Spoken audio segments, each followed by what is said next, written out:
Good morning. This is Larry McMillan with a stock market update on Monday, November 29th, before the market opens.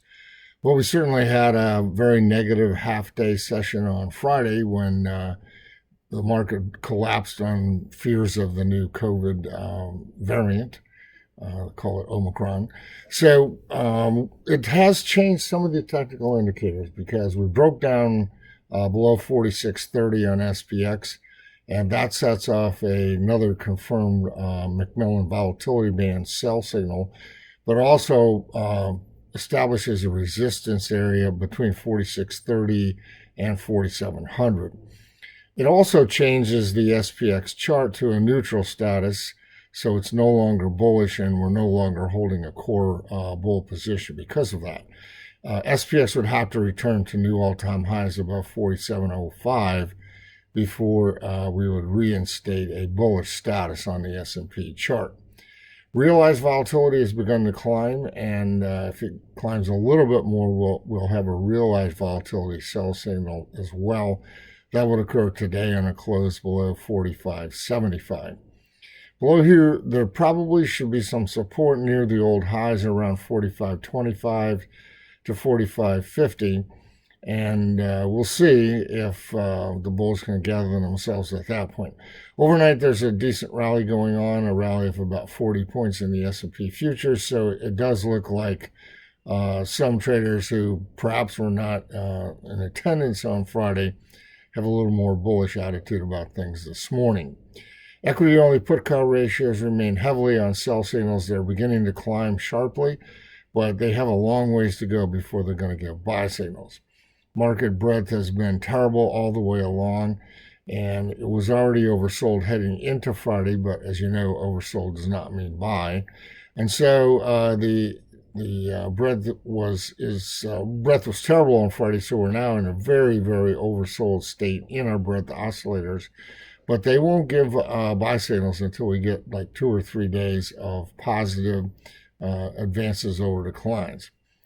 The new highs versus new lows on the New York Stock Exchange gave a sell signal about a week ago, and that remains in effect. It would be stopped out if new highs exceeded new lows for 2 consecutive days. But it seems like things are heading the other way quite sharply now, especially in terms of NASDAQ data, but we use New York Stock Exchange data for our signals. So this brings us to the volatility complex, which is much more bullish than most of the other indicators. We've been seeing over the past few weeks a deterioration in breadth, in equity-only put-call ratios, in new highs versus new lows, but not in VIX. In fact, VIX did spike higher on Friday. It certainly got some people nervous. They were buying S&P puts. But it's coming back down this morning, and so we're really right on the verge of a VIX spike peak buy signal, which is an oversold signal. And usually the first buy signal that occurs if there is to be a sequence of buy signals. So that's positive. Another positive from the VIX complex is the fact that the front month December VIX futures did not exceed the price of the second month January VIX futures. So if that happens, that would be quite negative, but so far that's remained in a positive state.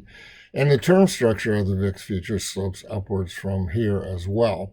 So VIX remains a much more bullish component of the market than other areas, but we'll see how things develop. So we're no longer holding a core bullish position.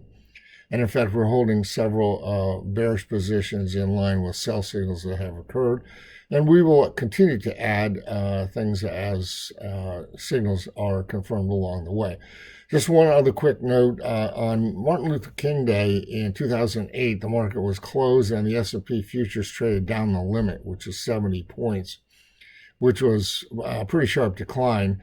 And the next couple of days, S&P followed, although not nearly as negative as that. But that was really sort of the beginning of a very negative time in the market. And of course, then later in 2008, we had the real bear market. So I'm not saying the same exact thing will happen now, but I do think this realization that there's this much selling potential built up in this market might cause some caution going forward. Anyways, have a great week trading, and if you're interested in updates on these things daily, visit our website and take a look at our newsletters.